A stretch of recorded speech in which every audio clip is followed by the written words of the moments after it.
It's been a minute. I know this isn't exactly what you expected to see from me the next time you saw me, but things change. Sometimes we just kind of move to England and have to take a break for a little while. Now we're here. I wanted to make sure that you knew that I was alive and that I was trying to upload content even despite new circumstances. Like, for example, you'll notice that the audio isn't that great and that I'm trying to be really sensitive with my microphone, and that is because the soft place that I would prefer to do any kind of recording in is my bedroom.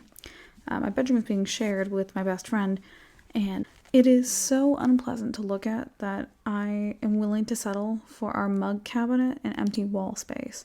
I've been really enjoying some like old comfort reads, and it's resulted in me finding out that some of them are incredibly slanderized. So there is a lot of young adult novels from the early 20-teens. There's so many. We've heard of the big ones. We all know about our Twilights, and we all know about our Hunger Games. We all know about our like various Harry Potter knockoffs, and more importantly, our Twilight knockoffs. We don't even have time to get into the City of Bones, but I want to talk about...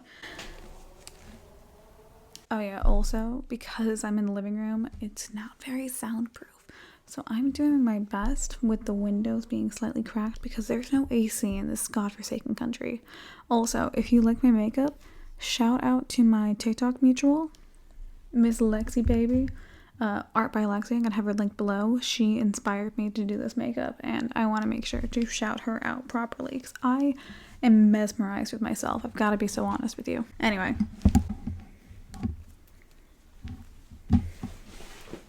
Too many wires in here. Anyway, underrated young adult series is gonna have to be the Lunar Chronicles. Now, I respect Lindsay Ellis, who is a YouTube aficionado, a woman whose career has spanned from the early to mid 2000s, a cursed time working with Channel Awesome and Doug Walker and his whole set of misdeeds and misnomers. But Lindsay Ellis, who is now primarily on Nebula, she hated this series back in the day when she read it, like rated it lower than she rated Twilight, which is entirely unfair because the Lunar Chronicles are far better for so many reasons. First and foremost being, I love me some diversity and some disability inclusion. So the lore for the Lunar Chronicles goes as follows. Each book has a analog for a different type of fairy tale person. So Lunar... Sorry, also, my back neighbors are having a little get-together on a Saturday night like fucking morons. Insanity. I don't know either who gave them the right or why they're not being more considerate of me, a person in my living room with a janky setup trying to film a YouTube video. Frankly, it's just rude and I don't appreciate it. Anyway, the names of the books are, Googleable. In order, as follows. Cinder, Scarlet, Cress, and Winter. Now, if you're listening to that and you're going, I kind of get the first two, but not really, maybe at least the middle ones or the last one, don't worry, baby girl, I got you. Because Cinder would be the name of our darling main character, a Chinese Cinderella analog who's also a cyborg who has cybernetic enhancements and is a disabled person. Now, I am disabled as a person with fibromyalgia, as well as like some stunning amount of mental illness. I can't speak to how people who have prosthetics viewed this book and how they feel about her disability, but I personally think it's really dope that we have a cool Asian specifically Chinese cyborg chick being our new Cinderella. And this is a through line that will continue for the other characters, because Scarlet is a French girl. She is French, she is fat, she comes from a farming background, and she is our Red Riding Hood analog. And you know that means that she gets to have a bit of a fling with the big bad wolf. And we all love it. Cress is short for Crescent, as in Crescent Moon, because that is Rapunzel. We'll get into it. She's a hacker. And then Winter is our Snow White analog, and she is a black girl, which I just think is fucking dope.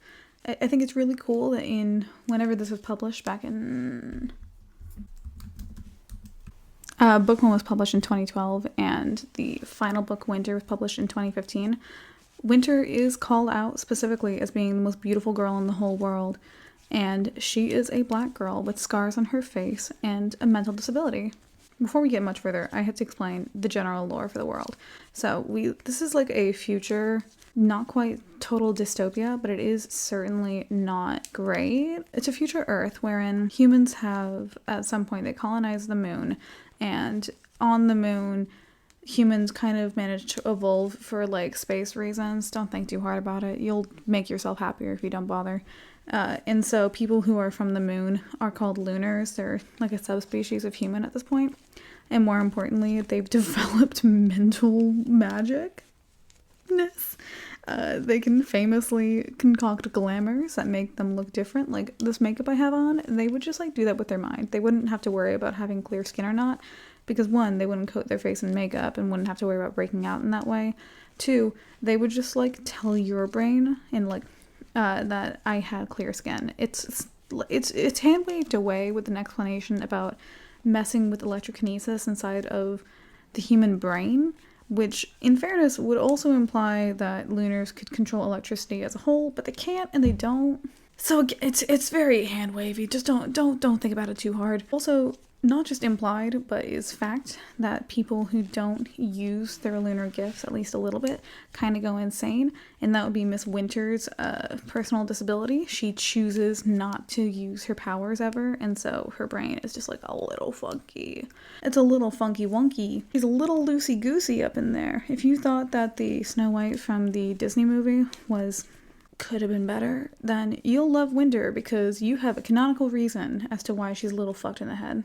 At the same time, we also find out that there are a couple of these lunar people who were born without the ability, and because they're born without this ability, they are also born able to resist their fellow lunars tampering with their minds. Okay, cool, we got that. We got the moon people under control. We understand what's the deal with the moon people. Cool, sick, got it. Moving on.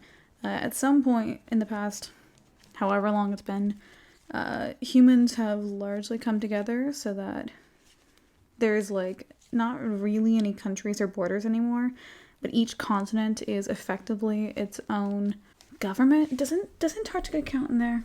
Half of my videos are just me Googling things. In Googling this is how I'm finding out that apparently, and this is really not super surprising, the books came from... The origin of the books lies in a Sailor Moon fanfiction writing contest from 2008, in which the entrant needed to include two things in their short story, and she chose to use fairy tale characters and to set said fairy tale characters in a story in the future, and she ended up writing a futuristic retelling of Puss in Boots using Sailor Moon characters. Cute. Oh, I also didn't realize this. Apparently Cinder... apparently the initial drafts of Cinder, Scarlet, and Cress were NaNoWriMo initiates, which for those of you who are unaware, NaNoWriMo is short for National Novel Writing Month, which begins in November. All three of those novels had to mostly be scrapped and rewritten during revisions. I am very curious as to what a 2008 version of this story looked like. Cool, I don't see any actual answers to what I was looking for, which admittedly was whether or not Antarctica counted as a continent and got to have their own representation. I'm not sure what the answer is there. We're going to say no. I don't think they did, because if they did, then the Lunars would probably be living down there instead. Ice people. There's a new, an adaptation in the works for the future where the new fairy tale character is just fucking Elsa. And in this, it would involve having a different version of Snow White, where it's literally a girl made of snow and ice. Which, by the way, that is a book. There is a book called Girls of Snow and Ice, or like Glass and Snow, or something like that, which is in and of itself a Snow White adaptation that I've never heard a single person talk about, which I have a penchant for finding those. Anyway, humans have largely like banded together into having... I'm also doing this all from memory, so like, good for me.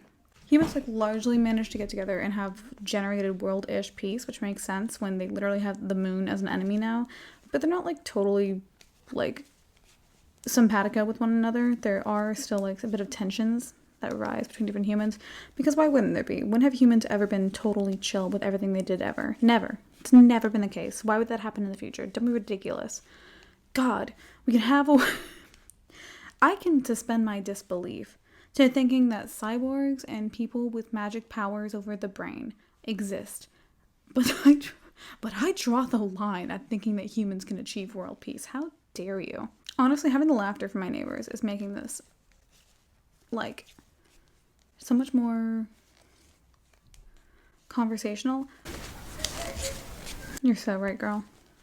There is, like, two major forms of racism that happen within these books, and that is against the Lunars because they have freaking brain powers, but also against cyborgs because we can't have an inciting incident the way that we do if we don't have cyborgs, and simultaneously we gotta have someone to hate, and it might as well be the main character.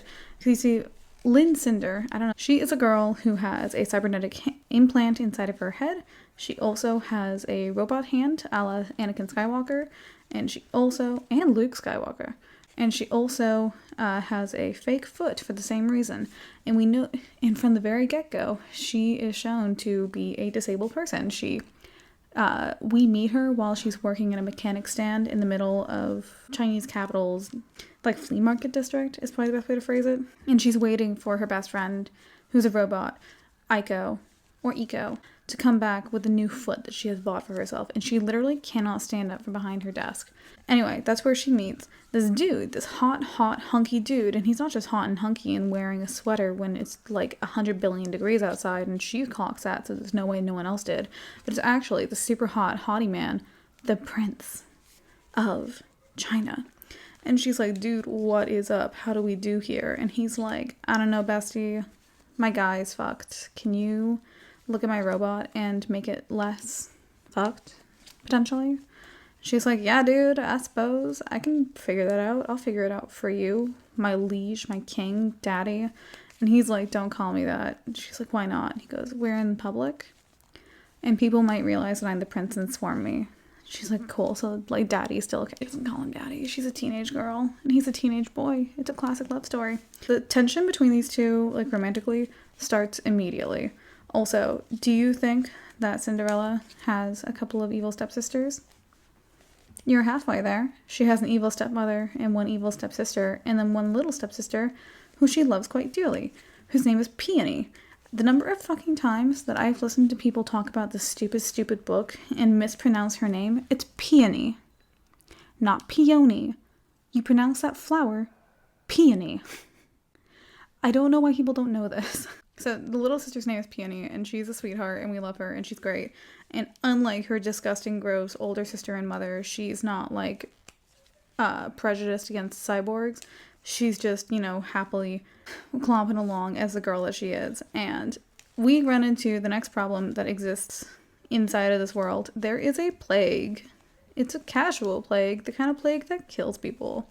And during the market, some random chick, like, comes down with the first signs of this disease called leishmaniasis, which is like a spot on the back of her hand.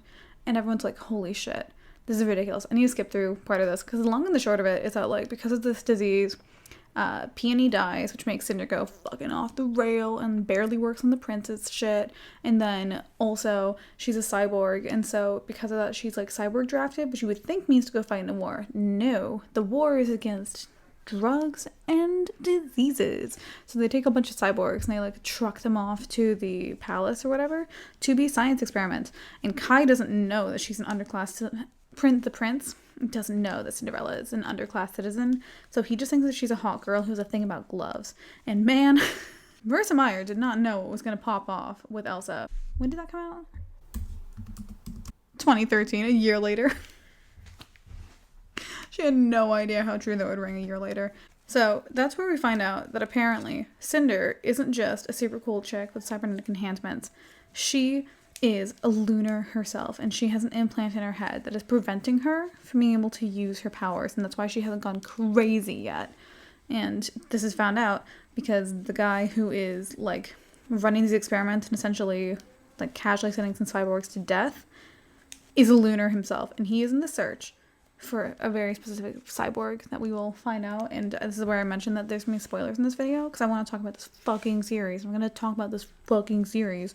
I'm gonna do it the way that I want to, and you can't stop me. You're not my real mom. Anyway, Bit of like political history that we haven't touched on yet. There is a evil queen who is the worst. Her name, what the fuck is her name? Levana. Her name is Levana, and she's sexy as hell, and she's super cool. Anyway, she's the queen of the Lunars, and she is terrifying and is like openly looking to like get a foothold on Earth so she can take hold of Earth as a whole. Which is unfortunate because the prince's dad dies. The Emperor of China, gone. Mulan is never going to get her acceptance speech. But that means that our boy Kai, who has a crush on the cute mechanic girl from the middle of nowhere, absolutely is now on the marriage shopping block. And he's also the leader of the largest nation on Earth. You know who would love to marry into that family and get control of the largest nation on Earth? Queen Levana. Years before, like 16 years, a very convenient number, years before the start of the event of the series, there was a different queen, and she was beloved by all. She was chill as hell, she was a total party girl, and she had one daughter. Her name was Celine, and she was the heir to the throne. Except for one faithful night, there was a fire, and she died. But some people believe that Celine is still alive, and maybe even was sent to Earth.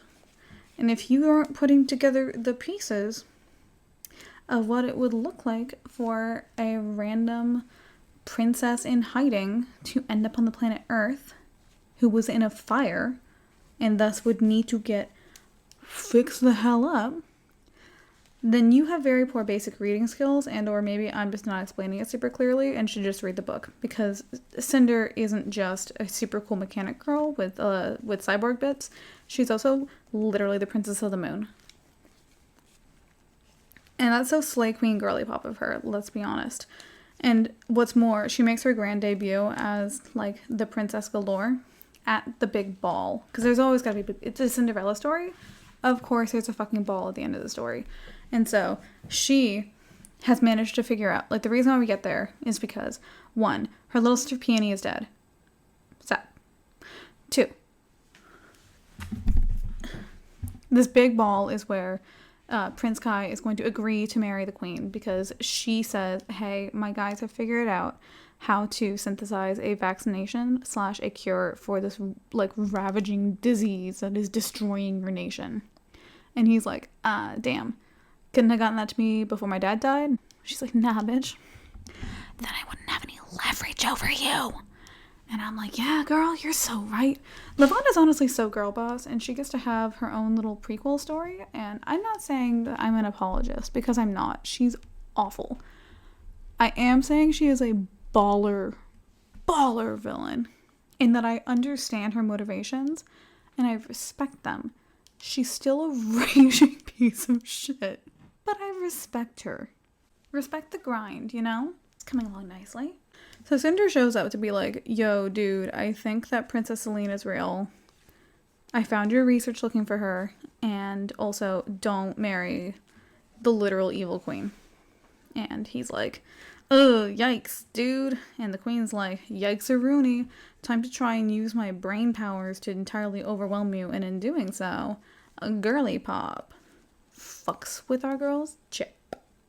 That is like, there's like a whole heist sequence that follows right afterwards that results in Cinder being able to like get into a spaceship and like with her little robot friend is able to like launch into space, which is where she starts picking up her ragtag crew of friends, like Little Red Riding Hood, which I'm gonna spoil that entire plot too. We find out the reason why she's connected to this whole thing is because back when Cinder, Princess Celine, was, you know, a burned out little husk of a demon baby, because, you know, she got burned to a crisp in a fire, she went to this one random farm in France where they had like healing tanks or something like that underneath, like implanted below a barn. And so she was like healed for years at a time. And there's a reason why she doesn't remember most of her childhood, because she didn't have one. She's a tank baby. She's a tank baby who healed in a tank. The person who owned that farm was a Madame Michelle Benoit, and her daughter, Scarlet, is spend some time trying to figure out where the hell her grandma went, her one maternal figure. I think it's like mentioned that Scarlet has parents, but like I don't know if we ever even meet them, or they could just be dead. I hope they're just dead, honestly. And Michelle's been kidnapped, and so with the help of a guy called Wolf, don't think about it too hard. It's not worth it. She managed to like find her grandma, and also like finds Cinder, who has managed to break out along with a literal Flynn Rider type, and they are like patrolling the skies together, trying to figure out their next steps, and they bring Scarlet and Wolf along with them. And in doing so, they find out who the hacker was that had gotten information smuggled out of the lunar docks or whatever for Prince Kai, who is, by the way, kind of under house arrest in his own palace. And that would be some chick in a random, like, satellite. A satellite, which one might even equate to, like, a tower, because the girl inside of it has super long hair, and that would be Cress. That'd be our Rapunzel analog, which is dope, because you know that if we already have a Flynn Rider type, then we gotta have a Rapunzel type. That's how we also find out that the reason why Wolf is such a weird, literal werewolf of a guy is because Queen Lavanna is trying to, like, make a Clone Wars army of werewolf dudes. We also get the whole, like, alpha-beta nonsense in there somewhere, which is dope. Also, there's, like, a mean guard whose name is Jason, but his name is spelled stupid. Gotta have at least one name spelled stupid. And in the meantime, like, for some fucking reason, we need Winter's help as well, because she's, like, dope, and the current princess and heir of the throne, kind of. Things get complicated, and I haven't reread these books in ages. I've reread Cinder within the past 4 years. But, like, we get found family, we get romance, we get political intrigue, we get different spectrums of body diversity, of race diversity. It is a wonderful piece of feminist literature where they took a bunch of what are frankly pretty passive characters in old fairy tales and made them entirely like baller protagonists. Red Riding Hood can shoot a gun and shoot it well. Her wolf is of course a sexy wolf because this is the era of the monster fuckers naturally, and why would we ever stop being like that? And does everyone live happily ever after? Not really. A lot of people get really, really messed up. And it's not the conclusion that's worth listening to. It is 100% the how did we get there, because I haven't even gotten into the fact that there's like tunnels underneath the moon. I haven't even gotten into the fact that like on the continent of Africa is mostly populated with is the largest concentration of populations of lunar refugees, because hey, there's nuance to people who are fleeing from the war, and like everything is a little bit nutso, and the only continent that doesn't get any kind of love is, weirdly enough, South America, of all places. And on top of that, our Flynn Rider type had a pet cat back in the day. But it wasn't just any pet cat, it was a pet robot cat. And also we have a girl boss, girly queen. And also we got a boss babe. And everyone is out here gatekeeping information. It's fucking sick. So if you want me to reread these books, give me 3 likes in total on this video, and I will reread them and revisit this video and give you a proper recap from book by book. That is it on the Lunar Chronicles for now. If you like this video, like this video. If you like my makeup, subscribe, because that seems like a good enough reason. I'm not going to guilt trip you into doing anything, but I do have a Patreon available, and there are some interesting scripts that are available on there already for things that I've been trying to talk about. And if that interests you at all, highly recommend checking it out. If you don't want to check it out, it's fine. I'll just cry by myself. I'm going to do that anyway later tonight. It's a great way to clear the skin, clear the pores. Again, shout out to my mutual for inspiring my makeup. The highlight, on the other hand, shout out to Kimchi Beauty Cosmetics, because this shit is fire. And shout out to Huda Beauty for my favorite lipstick. This has been Chase. This has been a mess. And so are you. Ta-ta for now. Bye.